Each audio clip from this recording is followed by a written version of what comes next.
বরিশালের বানারীপাড়া উপজেলার চাখার ইউনিয়নের বড় চাওলাকাঠি গ্রামটি কালবৈশাখী ঝড়ে লণ্ডভণ্ড হয়ে গেছে।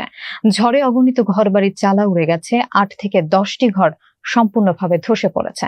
শিকদারবাড়ি জামে মসজিদটির চালায় গাছ পড়ে ব্যাপক ক্ষতি হয়েছে। বিস্তারিত দেখুন জাকির হোসেনের প্রতিবেদনে।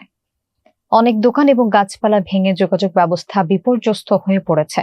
ঘরবাড়ি হারিয়ে দিশেহারা হয়ে পড়েছেন মামুন, নবীর, কাশেম, জাকির, মহসেন, খোকন, সোহেল সহ অনেক পরিবার।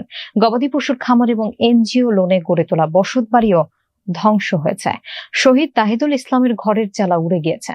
এলাকাবাসী দ্রুত সরকারি সহায়তার দাবি জানিয়েছেন। উপজেলা নির্বাহী কর্মকর্তা বায়েজুদুর রহমান জানান, ক্ষতিগ্রস্তদের আবেদন গ্রহণ করা হচ্ছে এবং টিন ও আর্থিক অনুদান দিয়ে সহায়তা করা হবে। ৪ নং চাখার ইউনিয়নের ১ নং ওয়ার্ড বড় চাউলাকাঠি গ্রামের কালবৈশাখী ঝড়ে ৮ থেকে ১০টি ঘর উড়িয়ে নিয়েছে।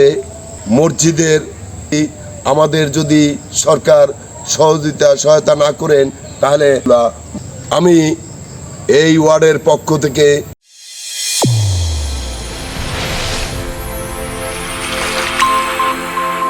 চ্যানেল A1 হৃদয়ের স্পন্দন।